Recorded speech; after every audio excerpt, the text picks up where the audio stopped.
transition because it's a beautiful, perfect summer solstice day. And I particularly love the summer solstice time of year for transition and celebration, having an abundance and rejuvenation.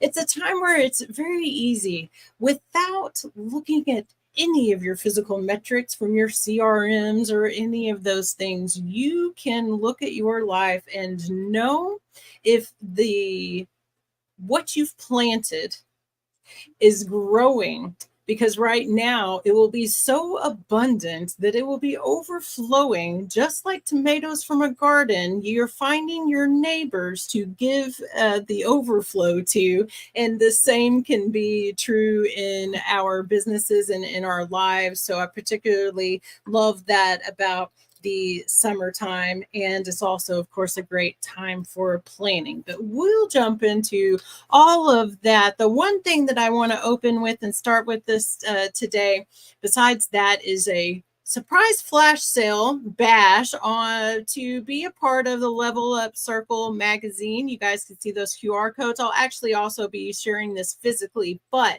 today and tomorrow that closes off. So your ability to be a part of this is something that's going to close, and it's super exciting. And what we're really looking for is not just heart-centered, but soul-centered. And so my definition of that is that we know what we hear and what we see and what we feel and what we intuit is what is vital to our congruency. So when we're able to do that, when we walk the walk, when we do what we say we're going to do, when we show up and we can do that consistently, that's when you know you're in alignment. And that's what we're really looking for, are those special souls out there that are soul-centered, heart-centered, and really in alignment with your business. You've got something really exciting going on. Maybe you've got a new venture. Maybe you do have that abundance that's overflowing, and we want to be able to spotlight you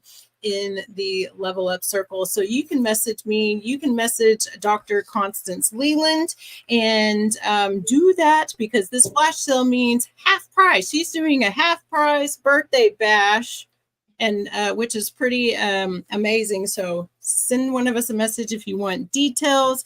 And beyond that, as you all can see, if you're watching live, I have the most amazing, beautiful guest. I absolutely love her to death. We're definitely sisters from another mister, and I think traveled across many lifetimes, I would say. To be able to sit next to one another on this computer screen. And her name is Tara. She is with the Hello LLC. So I'm going to let her say hello to you and tell everybody what it is that you do, just in case they're not familiar with who it is that you are.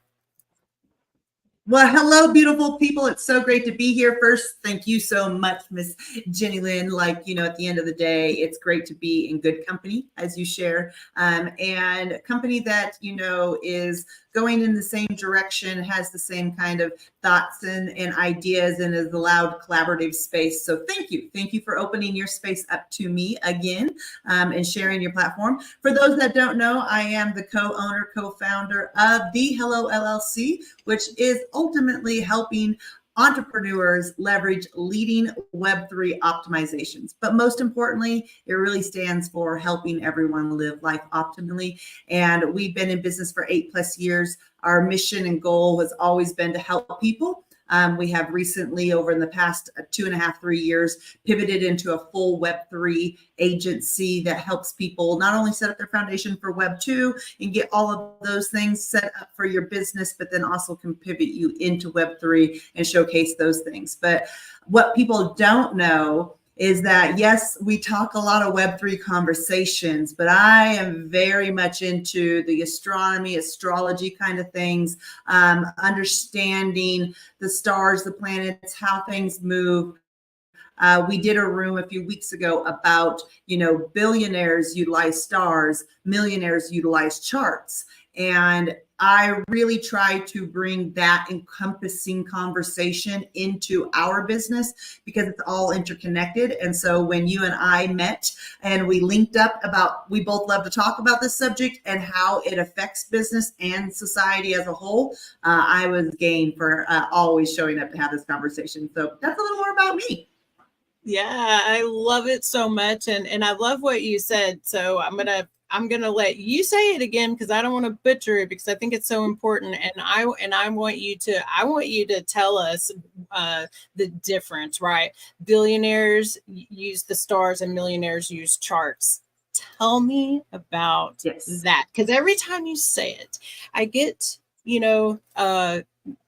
goose, right? I get what I call goose, and my little hairs stand up, and that's resonance for me, right? The Southerners call it chicken skin.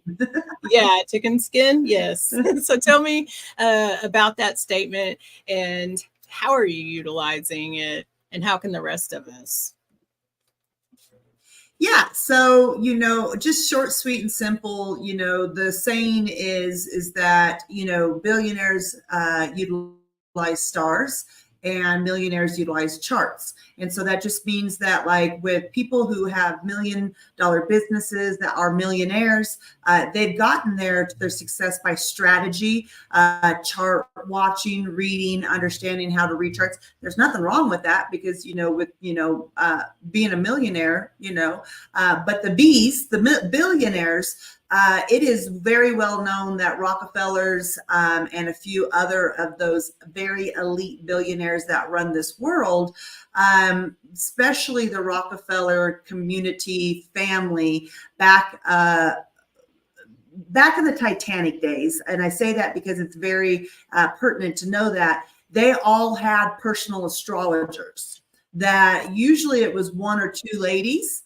that was their consultants, and they would consult. So if there was a business dealing happening, these billionaires would go consult their astrologer, because it was the same person back in those days.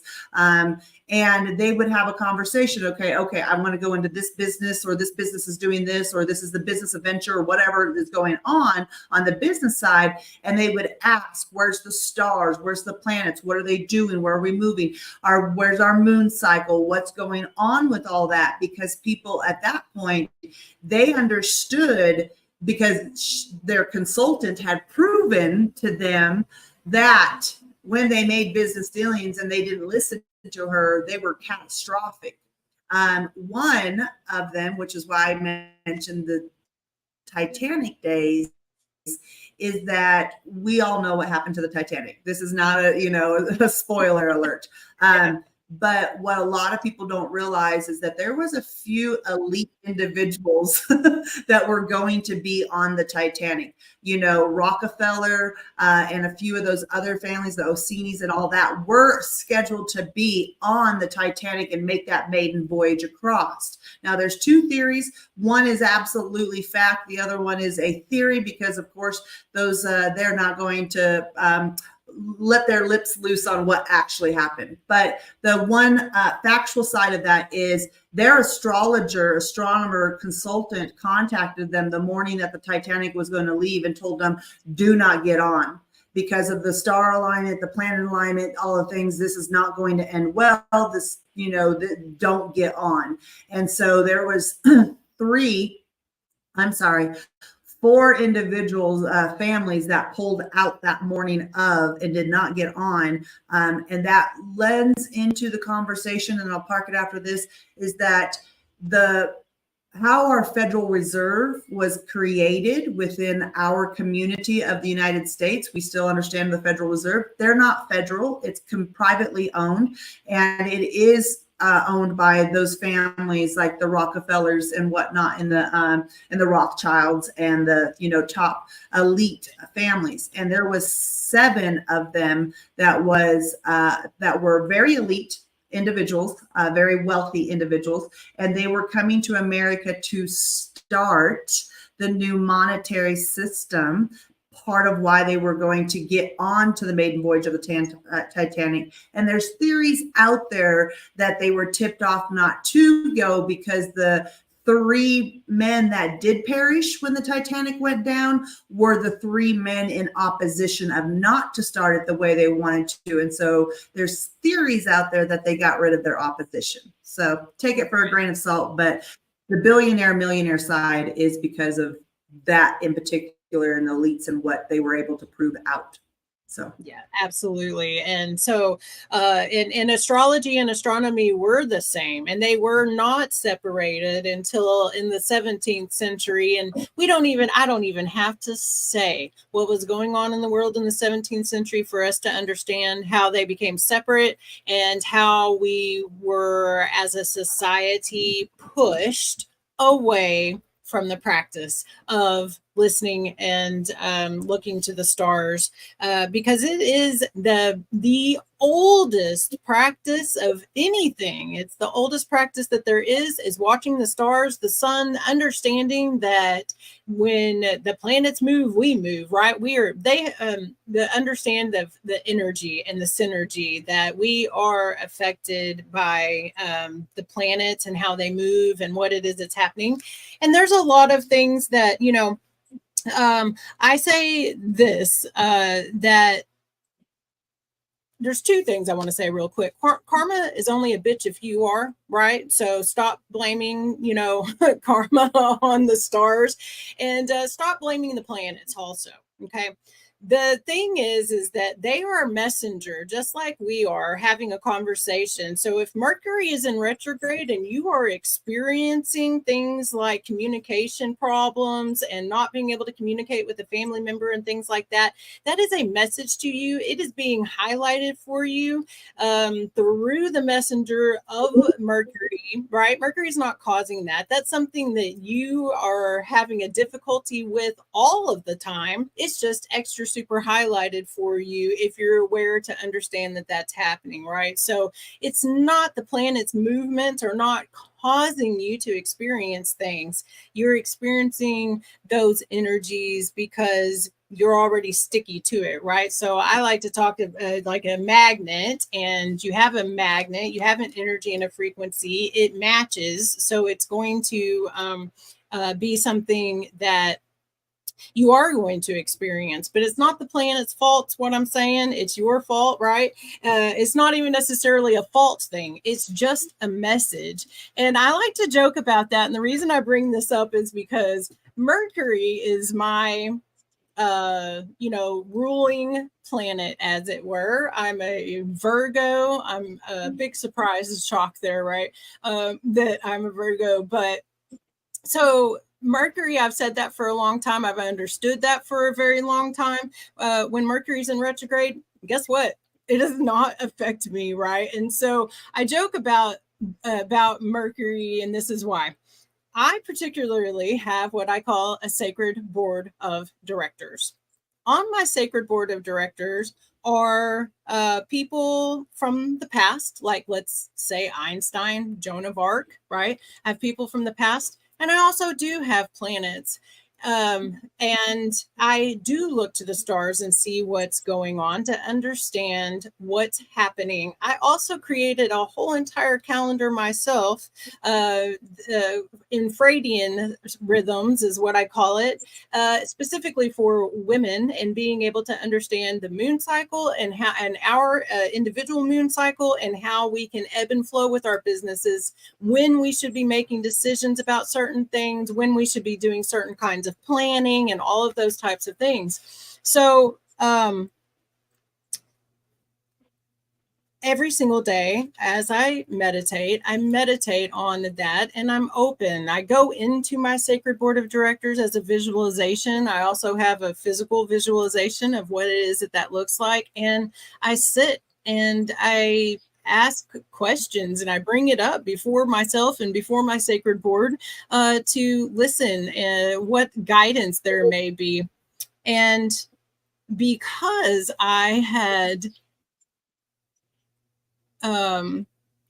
sort of cut Mercury off, right? I just kind of shut him off. I'm like, yeah, I'm good.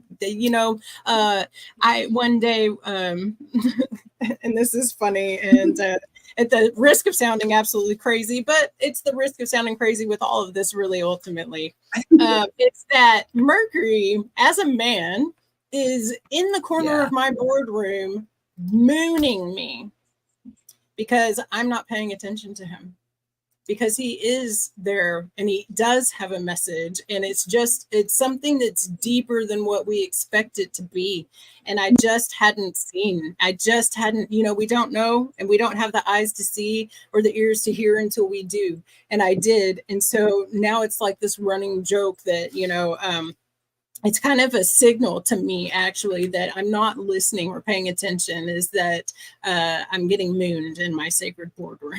So, but I think that the way that works for me is that, I will spend a little bit of time studying, reading about Joan of Arc, or maybe I spend some time with Einstein in their life and how they moved also, right? This is not all just total 100% what I hate them using the terminology woo, but I know that some people, there can be a fine line of, is it,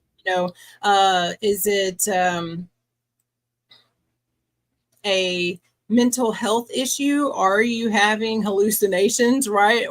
And even with that, I personally believe that that's just being able to see into a window in a different way that most are not, right? And so, but I want to hear from you. And do you have, a system, so to speak, in that way that you're able to, how do you visit the stars and the planet alignment and use this in your own life?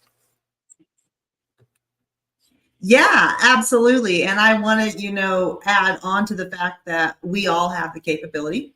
As you shared, a lot of when there's people that are further disconnected from themselves, they will think that this is very woo-woo, or, hey, do we need to get the white jacket for you and send you immediately to a padded room? And I get that, because I've been on that perspective, and would be around people or whatnot and be like, ooh, where do I exit stage right? Like, how do I get away from these people as fast as I can? And because it was uncomfortable because of the not knowing, and that was my need of being in control, when in reality I wasn't in control of shit or shinola. So yes, absolutely. When you share this, we all have a form of being able to, whether, I call it my guide tribe. That's, who I am, conversing with. I know who's a part of it. Mine are, it's very funny. Mine are very personal relationships, like my father, our puppy dog that passed away a couple years ago, that was like our son, my Uncle Jimmy Joe, who is very much Indian in his own right, and so intuitive in that nature. A lot of the personal side of the, that. And then I jump into also having past connections of these, just what we would call kind of the people of their lifetime, like the Einsteins and the, Edisons and the things like that, the Mother Teresas. And so my connection comes through absolutely meditation, but I have a couple of different styles of meditation, with the normal of, however you choose to sit in a place, whether you are listening to a guided meditation or not, whatever that is. But I also get a lot of downloads and ideas and communications while I'm in water. So if I'm showering, or if I'm taking a bath, or if I'm around rain right now, which it's raining today, I am because I am a water element. I have, born in the Cancer time frame, but I am very much first house Sagittarius. So I am fire and water, which, wahoo, let's go. And I think any combination of any astrology is amazing, because they bring in their own aspects of what they, hold. And so I get a lot of my communications that way, outside of my meditation as well. But I now have started walking 3 to 5 miles a day. And that I utilize as a walking meditation, and I get a lot. And some days I'll listen to music when I do that. Some days I won't. Mm-hmm. Those messages, those ideas, those nudges come through, whether it's that day I chose to listen to music because music really comes to me. I've realized in my life that my team talks to me, my tribe talks to me in numbers. So the sequence of numbers, and I have been seeing for the past, like I looked up just a second ago and it was live 1111. And I was like, that's good fitting. I have been seeing for the past 3 weeks, like series of frequency of numbers, like, I mean, not once a day, but 100 times a day. I am, and a lot of times people will jump into the astronomy or the numerology side of that and be like, oh my God, I got to decipher every message. And what I have learned in my communication of what I'm working on is that it's more confirmation for Tara to understand that I'm on the right path. Not so much that I need to be deciphering the 111s or the 222s or the 777s or the 888s or the 999s, whatever I'm seeing constantly. If I do see it on a regular thing, then I kind of go, oh, they're trying to I need to look into this a little deeper. But gosh, that's taken time, guys. That's taken time, by the way. So I'm still very, I would tell you, I feel very beginnerish still, although I speak and understand a lot of it and I'm very educational on it. I'm like, nope, I don't do that yet. Like I'm not there yet. So and I love that because, if they get that special little nudge, right? If I'm seeing the numbers like that, like you said, and I get a special little nudge, then I may look and really, I'm not a looker upper. I'm a sitter downer, and I ask myself, because what I've also learned is that this message is for me. I'm the one that's there. I'm the one that's receiving it. It's not for anybody else. It's not based off of anybody else's understanding. It is based off of mine. And I cannot get the correct message or I can't get the depth or into the real layers of the message if I'm not the one that's sitting with myself, because I have the answers. And so I love to play around with tarot and different things like that as well.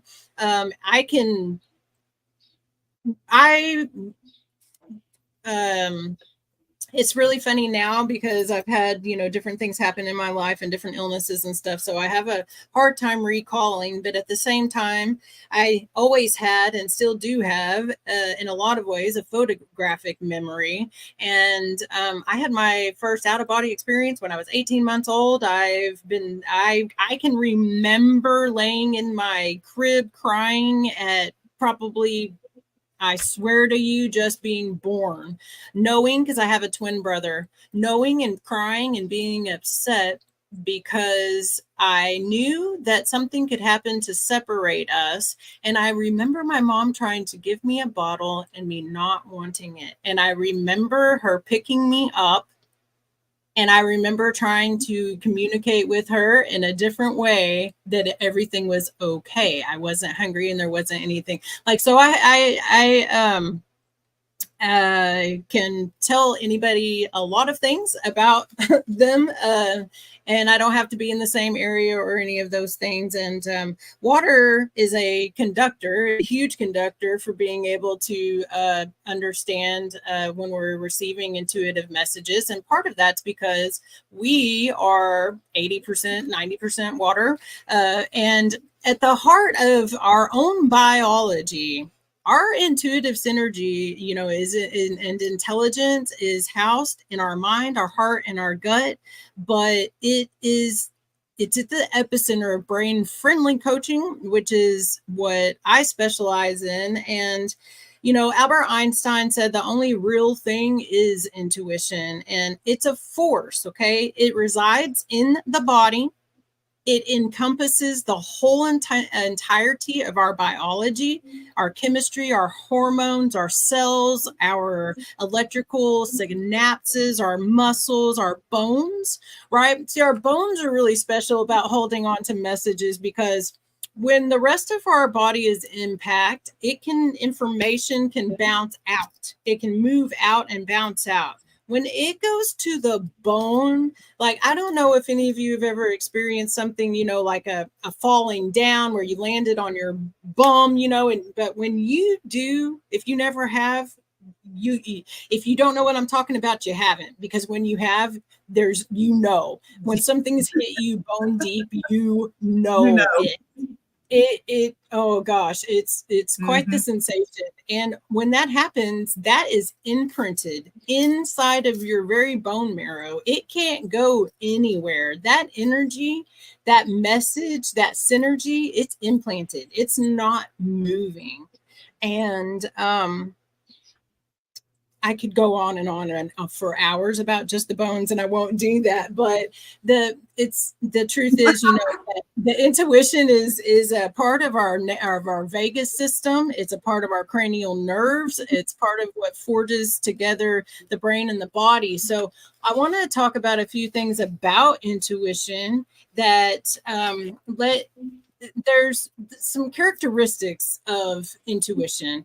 One of them is that it does live in the body, okay? This is not an emotion. It is a sensation. It is a feeling in your body. It actually comes in through your gut, your brain and your gut, and it moves up. You have about 3 seconds to recognize something in your body, a sensation, whether that be goosebumps, whether that be just a startling, I need to pay attention to something. You have about 3 seconds, and then it travels up here, and your head attaches a story to it. Okay, because that's what our brain does. It wants to understand, and it attaches a story to it. Can the story be correct? Absolutely, it can. But the intuition itself, the synergy, the energy of intuition itself, it is a feeling. It's confident. It will not argue about it being right. It just is right. Right? You just know what you know, what you know. I like to say it takes a know her to know her, because you have to know something to be able to recognize it. And that's that confident kind of intuitive. It's light as a feather, guys. Okay. Intuition is really light. If you have something that's dense and heavy, that's a thought. It's a feeling. You've attached an emotion to it. There's a fear that's attached to, oh my God, what's wrong? I don't know what's wrong. I had this feeling or flutter and I can't make sense of it. And so now your body is going through this story building and storytelling process itself, trying to figure out what it is that the alarm systems are going off for, right?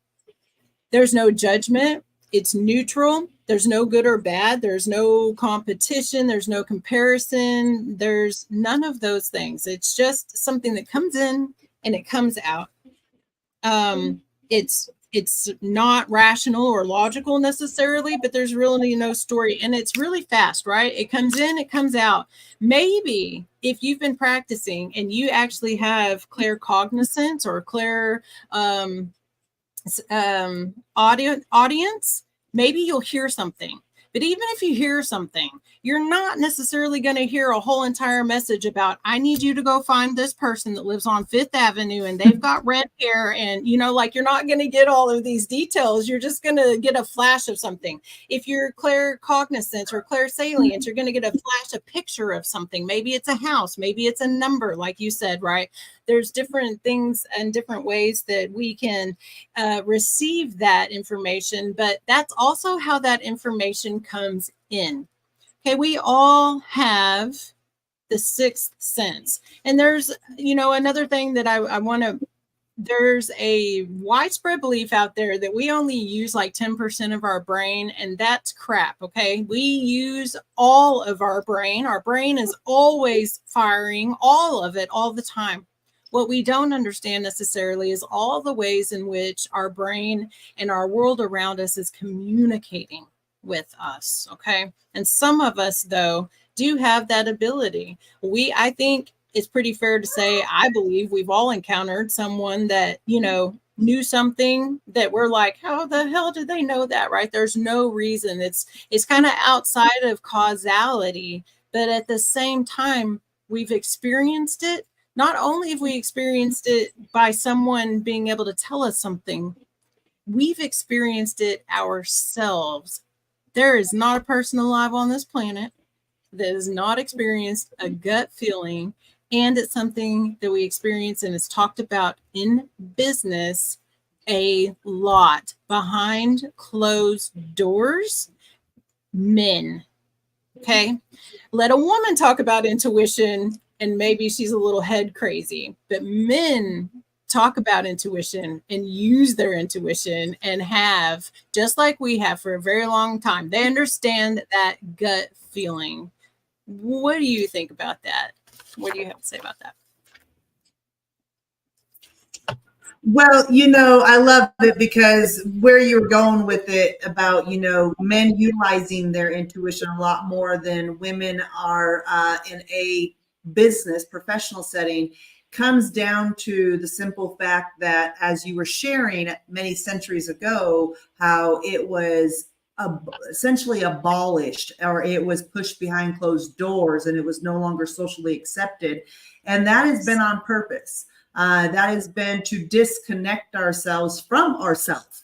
I mean, that is why when you talk about these intuitive hits, these intuitive knowings, these intuitive nudges, a lot of people dismiss them because they don't realize that 3 second time gap that they have between the gut brain and the brain in the head here, and how it's going to associate a story. Now, if there's trauma trapped in the body, that's going to get all wrapped up in it as well. And then you're going to have a traumatic response or an upset that is not what you were supposed to be taking from it. But it might have been because maybe, well, not maybe, the universe, your higher powers, your guide tribes, your, board of directors, they all understand the traumas you have going on in your body. And their mission is to be able to bring a light to that. So that way you heal your trauma, so you don't perpetuate your traumas further.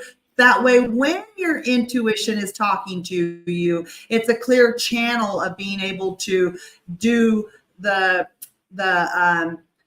recon work of trying to identify what that message is. Again, it's not going to be like, let me write you an essay, full detail, step 1, do this, step 2, do this, step 3. It's not in that manner. We had a conversation with Dr. Paul almost 2 months ago on our Pivot Live, and he and his wife are intuition coaches, that they've been doing this for 35 plus years. They've really just implemented in their life. Their children that are now adults are a part of their movement. And it's really amazing to have these conversations because, like you said, how these intuitive moments show up, you're not always sure. And one thing he said, and what you said, is that it's almost like a sense of calm and peace comes over you with just knowing. Like you're like, how do I know this? Why do I know this? And you're like, and then our thinking brain starts kicking in, and then we doubt everything. And so that's where we are so disconnected. And one of the biggest thing I learned, this was in 2021, because 2020, I mean, when my father's death really, this September will be 15 years, but 2020, it was like a different catapult into a new, like I leveled up. And when I say level up, anybody that's going through their own reconnection process of however they're doing it, they know leveling up isn't like, oh, rainbows and sunshines. They know it's just another level of digging deep and getting into in tune with oneself. And I heard within your share today, I heard this earlier today when I was listening to another conversation that reminded me when I was starting my self-love journey, because that's where it all starts, by the way. If you want to be connected with yourself, it really starts with your self-love journey of loving yourself, healing your traumas, working through all of that. And then that intuition shows up. It's always been there, but then you can see it, feel it, be with it even more comfortably. When I started that, the lady who stranger, was a stranger. I didn't know her from Adam and Eve, and I have never talked to her since that one time we talked. She had a message. My guides used, my guide tribe definitely used her as the messenger. And she told me when she was guiding me through what to start in my self-love journey, because I identified I was looking for love outside to consolidate, not consolidate, but to confirm the love I had for myself. I was looking out instead of in. When that started and she told me how to get reconnected, she says, I want you to remember one thing, and remember this always. Any answer you're seeking is within you. Anything that you're seeking is in you already. You already have the answer. You already know. You already lived that timeline. You already did all of that. And that has resonated so many times from the last 3-4 years that I've heard it.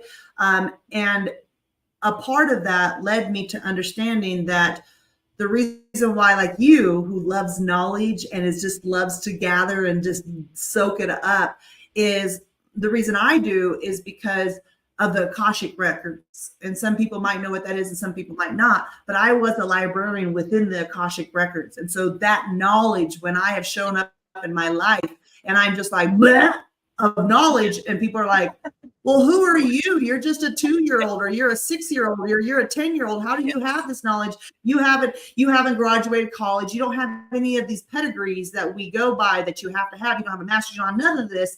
How can you tell me this information? And it's like past lifetimes. And all of a sudden at this one, I'm supposed to be sharing this knowledge and everybody's ridiculing me for it. And it really has taken me a long time to understand that part too. So intuition in a whole gets a lot clearer when we will sit with ourselves and be with ourselves, love ourselves, forgive others. And it's not forgiveness for them. It's really forgiveness for your heart to release that trauma. Because the moment you can do that, then the clear communications show up much clearer to where it feels like you're getting step-by-step instructions. Yeah, it really does. And where you can really step into that flow that consciousness is seeking, mindfulness is seeking it, and that is all trauma work, exercising, eating right, all of it comes in together to be able to create. I call it, something different, but I'm going to call it a torrid field or an aura today, because we do have that energetic field around us. When you see a tornado, right, and there's debris in the tornado all the time, we are like that. We have all of this energetic debris. We have injuries, we have traumas, sicknesses, illnesses, and all of these different chemicals and hormones and all of these things are floating around. And when because we're unclear of it, our thinking brain, that's why we're always on the run. It's why we're always disassociating. It's why we have addictions. It's why we always are running and staying busy. It's why we don't want to be by ourselves. A lot of times it's why we never feel good enough. It's why we never feel seen and heard, right? Like our fundamental needs aren't met, and all of those things is because if we're not meeting those ourselves, right, as at a point in time it was somebody else's need, it was somebody else's job to meet them, but now we're adults and now it's our job and now it's our responsibility to there's two things I like to say with responsibility. One is to put the I in response ability. We have to realize that we are responsible for the change that we want to see. We have to be the change within our own selves. The other is response-abledness. There is a place, and we can create that pause between being triggered and reacting. We can create a response. We all have and feel the need, right? And I used to use this as an example when you're standing at the grocery store and you need to put your stuff, you need to put your change back in your wallet, and there's a whole line behind you. And maybe you're super empathetic. Maybe you do have clear cognizance and clairaudience and all these things. And that the person, every single one of them's in a hurry because the lady 5 back, she's late for her own daughter's birthday party because she didn't leave leave, the house quick enough. The guy behind you, he's pissed off because he needs to be back in for a meeting that he's already late on because he has poor planning, right? Like, all of it. All of it. You know what they're experiencing and why, right? And so you're fumbling and you're trying to get it all and you're trying to put it all in your wallet and you drop the change all over the floor because you're in a hurry. So that's a reaction. When we have the permission, the ability, and when you know yourself, you have the confidence of that intuition to stand there and take your time and take your space.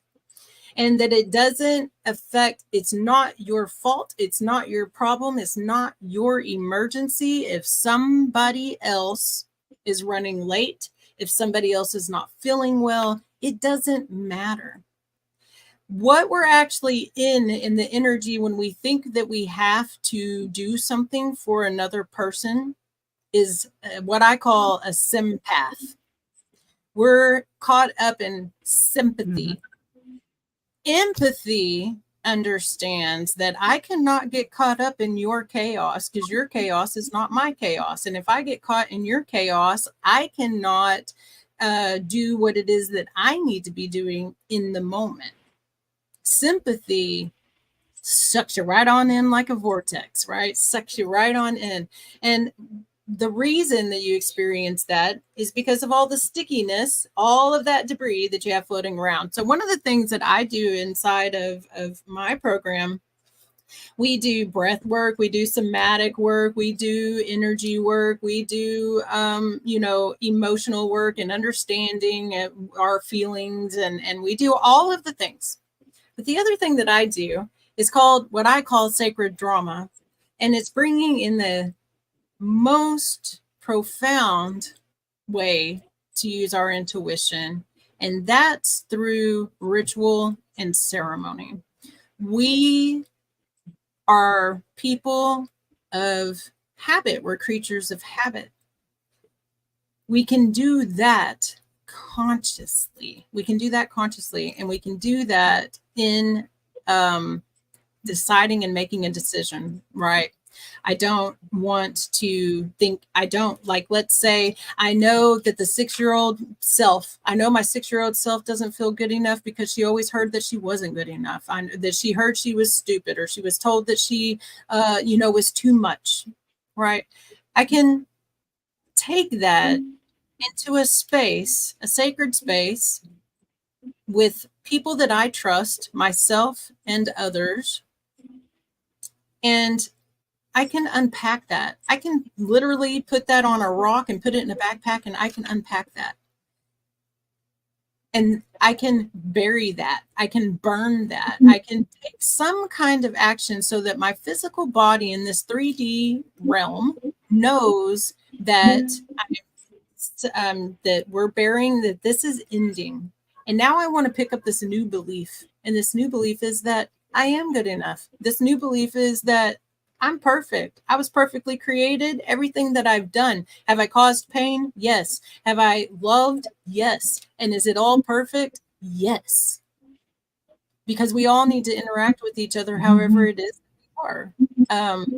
At the end of the day, right? We can realize that. And it's this radical non-resistance, this radical acceptance that and that's separating my worth. It's separating our worth from that. And our intuition allows us to know intuitively, I know that that's true. Because when we have that moment of 2020, 30,000 foot vision, right? We can see, and we say it all the time, everything unfolded exactly as it was meant to. So I don't question, right? I've trained myself by not questioning and just saying, oh, okay, I was going to go this way, and now I feel like I want to go left. Well, now I'm just going to go left. Just do it. See what happens, right? And did you die? I like to say that a lot. And I also like to say, yes, I have. A couple of times, but yet I'm still here, and I think that there's definitely place in when we clean out the garbage in our life, then all of this clarity can move through, because space demands to be filled. And when you have this rock floating around and all of a sudden it moves, bam, something moves back into its place, right? And it doesn't have to be hard. It doesn't have to be debilitating. It may be at first, but it's just like anything else. When you stick with it, it becomes easier and easier. And it really can become this, natural flow. In the last 15 minutes or so, I'd love to hear a story, either personally or a business decision, that your intuition saved you or really turned you around in what it is that you were doing. Maybe that you didn't understand at first, but you went with, and then how you understood it afterwards. Well, yeah, totally. So the first thing, and when it's funny when I'm interviewing or when I'm on a show like this and I'm having a conversation and the questions asked, I will tell you, I do not do any preparation work of like, this is how I'm going to answer this. I 100% intuitively answer. And like when you started your question, I can tell you immediately my thinking brain's like, I don't know. But then the moment that I'm like, nope, let my intuition answer this, the immediate moment that you finish the question, I know what I want to share. And I wanted to share that because that is where people really, we need to be, as where we're intuitively connecting and with ourselves. And not everybody's there. That's the journey. That's the hope for us all, to be back to our connected self. But the story is my father dying 15 years ago from colorectal cancer. It was less than 5 months that we found out that he had cancer to death. So diagnosis to death, that was a 5-month journey. It was very quick. He was gone. And for a very long time, I lived in the world of, well, I'm going to figure out what cancer is and we're going to go kick cancer's ass, right? As most people who are affected from that dis-ease within the body. And the unfortunate part was that when I lost my father, it was like a 5-year stretch that I was number 4, that my group of friends each year lost their father. So one friend and then another friend and then another friend, then me and then another friend. And one of the young ladies that lost her father about 2 years before I lost mine, in our group of friends, she started doing the Avon walks of like 40 miles in 2 days. And they were the Avon cancer walks. And essentially it was to raise awareness and all that. And so she did it. And I was, supporting from afar, being a friend, whatnot. Didn't, do the walk with her, but I followed up with her after she did it and was like, how was it? She says, it kicked my butt, and that was just the short term. But about a month later, we were out watching football or something with the friends, and her and I were talking, and she says, we were talking about the walk. I was like, would you do another one? She's like, no. And I was like, oh, why not? Like, you did that. She's like, well, first of all, it just kicked my ass, like, physically. But she's like, I put some 2 and 2 together and I want to share it with you. And I was like, what's that? She says, so there's all these people that we lose, our loved ones or ourselves, to cancer. There's all this research that we do and all these walks that we do to, we have solved a lot of things, but we haven't solved cancer yet. And she says, that makes me think that at the end of the day, and she started putting the correlation to big pharma and how a sick patient isn't a healed patient, isn't a good patient, and all of these things. And I started looking at her going, you're making a lot of sense. Like, this is like 1 and 1 is equaling 2 to my little mind over here. And that is what really I moved off of, like the Cancer Crusader, and I moved on to bigger like truth about the whole system in a whole. It started very much so with the pharmaceutical side and how, like I say, a healed patient is not a good patient. It's not a profitable patient. And so that led me into, because my father passed away about little less than 2 years before David and I met. And so David and I go through our life together, and about 7.5 years, 8 years into our relationship, we then start in a business. And as you've heard, it's network marketing. And that network marketing was about health and wellness and about how proper minerals in our body then kick out dis-ease, and that dis-ease doesn't turn into cancer. And that then I was like, so my crusade was happening, but a different channel, a different way, right? Well, then through that, our relationship with David and myself, we came upon hard times where our traumas were at play, our patterns and our dramas and how we showed up in life were just at running rampant. And we were done as a couple because we just could not seem to get past this. And we both went to this mindset journey, which and then pulled back more of that trauma and said, hey, yeah, you got a lot of traumas, both of you, and you need to deal with yours, and you need to deal with yours, and you need to heal it, and you need to stop looking everywhere else but yourself. And then it led more into where we are now, where now as Web3 is moving into the structure and Web2, we're leaving Web2. A lot of people are like, well, how is that connected to any of this? Well, it's very funny because as I've shared with everybody, I love knowledge, I love research, I love diving in. And when I can understand how the dots are connected or the playing field is leveled or played or how it's laid out so I can play the game, I love it. That is where I'm an engineer at heart, right? And once I understand the mechanics of something, it doesn't matter what we're a part of.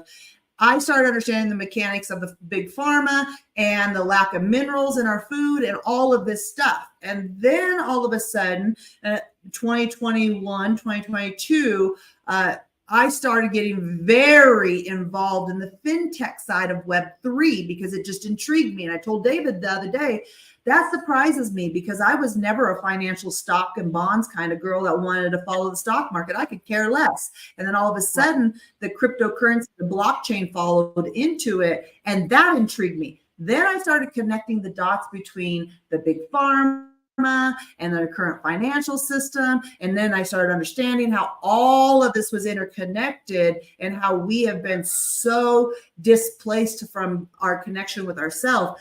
That is, in short, and I know it wasn't very short, but that is essentially the story, the catalyst that happened and how that evolution that now 15 years after my dad's passed, like my dad's right here. Like you can't see him. Yeah. I can't physically see him, but I know he's right here, right? I know where he's at all times and he knows what I'm doing at all times, good, bad, or indifferent. And so I now understand looking back of the 15 years since that happened and even more now back into my childhood and things. It all makes sense. I'm like, oh, I get it now. And I know why now I'm in business for myself. I know why I left corporate America. I know all of these things because of that catalytic event in my life. Yeah, and I think, that most of us do have that kind of catalyst that we experience, and it sends us into an awakening. And for those of you, if you don't know, there's 7 stages. You constantly spiral through them. It's not a linear path. It's all over. You could experience all 7 of them in 5 minutes. Really, you could experience all 7 of them in 7 seconds, especially when you are going through a time of stress, when you're experiencing burnout, sickness, extra anxiety, someone else is sick, you're caretaking, right? Like all of those things put us in direct no facades, and there's nothing there to hold back what it is that in those moments, ladies and gentlemen, is the truth of who you are outside of your congruence. Because our congruence is that we're empathetic, we're compassionate, we listen to hear, not just to respond. We care that there is suffering in the world. We want to take action about that suffering in the world, all of those things. When we're outside of that is when the other things are coming into play. If you want to know what your real trigger, you know what your triggers are, because that's what comes out. You know how it is that you respond, because that's what comes out, right? Like if you're extra angry, or do you cut off? Do you close in? Are you a crab that goes inside the shell and scurries off under a rock somewhere, Or right? does somebody do something that annoys you?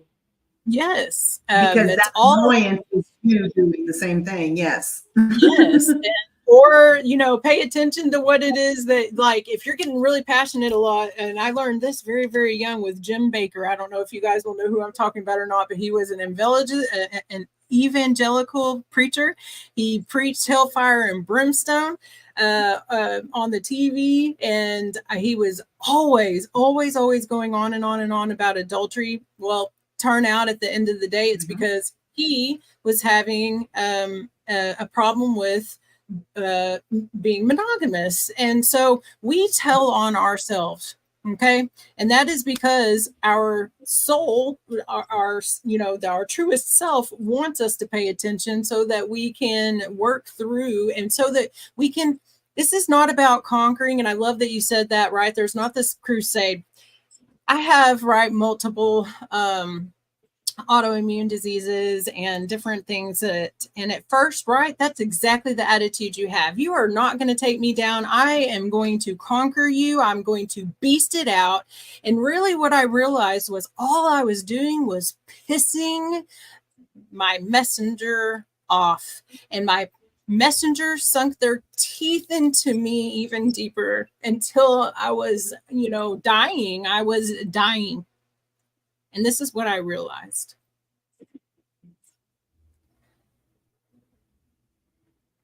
Ultimately, we're not meant to live forever. Will that someday happen in an evolution? Possibly. I don't think so. When I was able to recognize my lupus, my fibromyalgia, my rheumatoid arthritis, my Parkinson's, my seizures, my blah, blah, blah, blah, blah, as entities that needed to be seen, heard, met with compassion, met with empathy, and loved. And to do that was to change how I ate, change how I slept, change what I drank, right? And do all of those things. Then we cohabit. This body is meant to decay. People often say, I pray for your healing. I am healed. There is nothing wrong with me. And there's nothing wrong with the lupus. There's nothing wrong with the fibromyalgia. There's nothing wrong with fire when it burns down a forest. Do you know Mother Nature is so very much in control of what is happening to her? And when a forest burns down to the ground, it comes back. It goes through a cycle of rebirth and re-nutrients, and the ecosystem has changed because it got out of control one way or the other. It's a balancing act. And that's exactly what my messengers that cohabit the same body that I do, we understand one another. And when we can communicate, and when I can listen, and when we can stay within balance, we all get to exist and cohabitate and do what it is that we do without judgment, without fear, without anger. We get to do that from a place of compassion. And compassion, above all, encompasses everything, including anger, sadness, apathy, right? And so that's what my intuition has taught me the most. And how to listen is in the different mirrors that it speaks, and in the different ways that we're always receiving answers back to the questions that we've asked. We're always receiving guidance. Our loved ones, the animals, the plants. When I was a kid and I got sent outside the first time to mow the grass, I'll tell this little story and we'll go a few minutes over. And I want to thank all of you for the few minutes extra. I didn't want to go outside and mow the grass because the grass cried. All I knew was that the grass was crying and it hurt. And I didn't want to mow the grass. And of course, I got met with, that was ridiculous and get out there and mow the grass, right? All of these things. And I did. And I learned to bury that sensation down because I had to, because I also had to mow that grass or there were consequences, right? Years later, I learned that smell of grass that we all love when we mow, that fresh grass smell is a chemical that the grass is releasing. It's a warning. It is a cry out to the rest of its brothers and sister blades that they're under attack, that something is happening, that they are being attacked. True story. It really is. And I understood that. I couldn't explain it. I didn't know it was the smell. I just knew that the grass hurt. Right. And so there's so much that we've buried because it's not understood. And what I want to close with today is that I know it feels scary, right? I also know every time you hear a conversation like this, there's something inside of you. That intuition is inside of you saying, oh my God. And you're right now thinking of all the things you've experienced in your life. Talk about it. Just start sharing with one person. And outside of that, if that feels too scary right now at the moment, face some other little kind of fear. Every single day, I face a fear of some kind. Because that enables me to stay with myself, to stay centered and to stay balanced. It's something that I learned as a firefighter and a paramedic. Because guess what? If I can't stay within my cognizance, you're going to die, right? You're having the worst day of your life. It's going to get a lot worse. Right? When you do jobs like that and you make a mistake, somebody dies. You don't just hurt somebody's feeling, maybe lose a couple of thousands of dollars, whatever it may be, right? There's just, it's something that you learn. And I seriously encourage you to do that because fear just wants to be seen and heard as well. And when you do that, you're meeting fear's needs, and it no longer has the need to clutch onto you or to sabotage you or to be a part of your life unless there's really something to fear, right? And so Tara, what do you want to close with for everyone today? And we'll let everyone go about their beautiful solstice. Well, that was a beautiful story. I love about the grass because you can actually go out to Amazon or any other website right now and purchase it is like a little clamp and a little speaker attached to it. And when you attach it to plants, Yes. every plant has a frequency, a song. And so when you talk about, hearing plants cry, or have that warning system, that chemical release response. Look, I spent many years vegan, vegetarian, and a lot of the conversation is because of the cruelty to animals of what that is. Yes. And what people don't realize is that eating plants is just as cruel because they have life as well. They're interconnected with every tree that is connected around this world. And people don't really realize how powerful trees and plants really are. And so when you shared that, it just resonated because I was like, absolutely, I know what you speak of. When I was a child as well, I was very connected to animals. And that was because like you said, the love that we all seek, that's all we want. That's everybody wants, is just to be loved. We go out different manners to express that. It could be anger, it could be empathy, it could be sympathy, it could be all types of expressions to it, but we just want love. And when I wanted love as a child, when I was, going through hard times or being told I was a little different or to pipe down, or, kids making fun of me at school, I went to my dog and cat home. I went to all of the farm animals that we had, and I spent most of my time with animals. And that was only because I was searching and seeking that unconditional love. And that is why today I am very connected with animals, because of that intuition.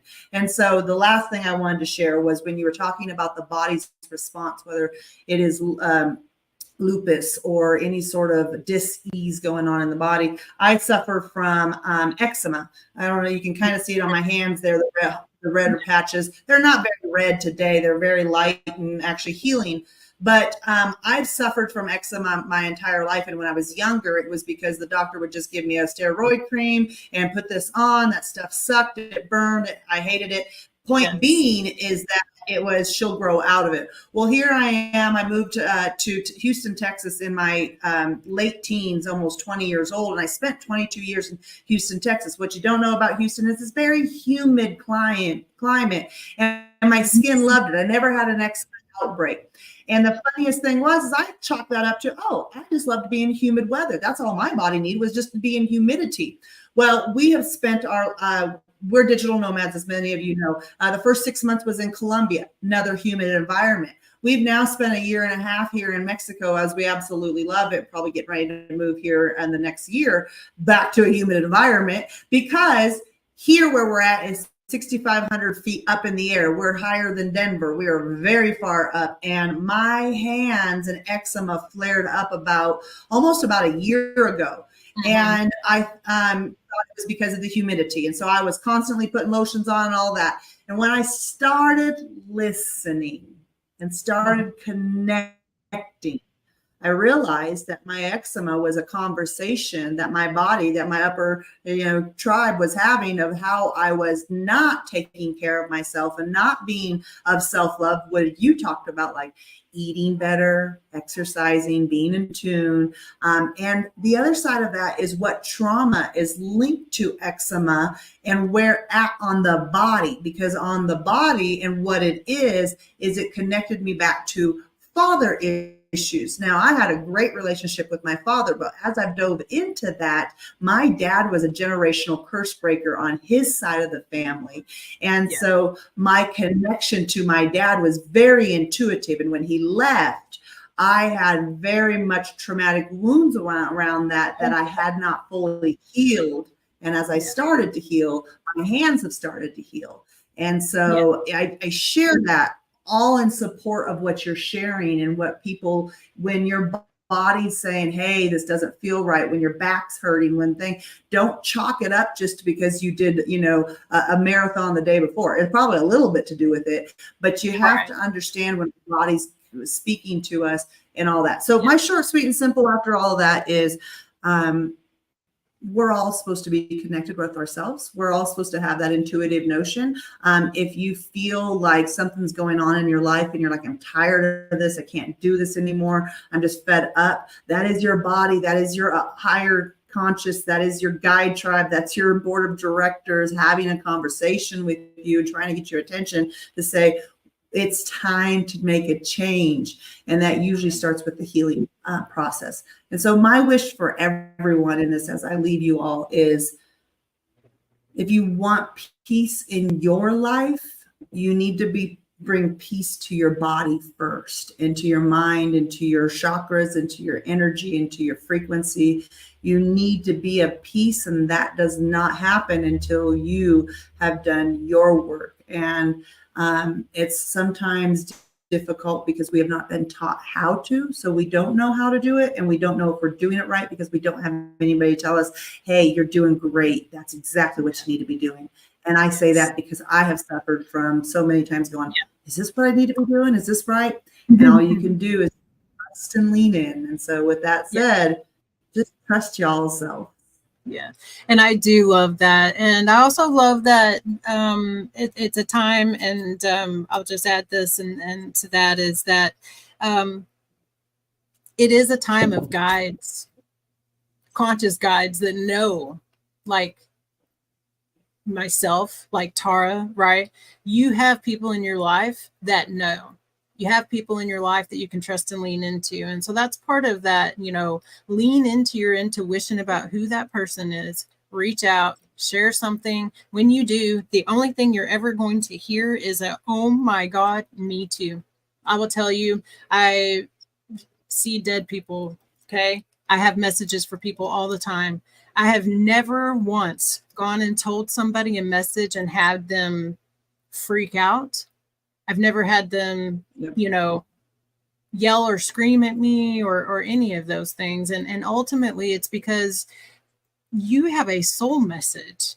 And when a soul message comes to you, you can't, you don't, you accept that, you take that because there's no reason, like this person has to be legit. There's no reason for them to know something. So if someone comes up to you and tells you something, and so gosh, I could thank you all so much for hanging out. And obviously, we could go on about this forever and ever and ever. But I do want to say thank you.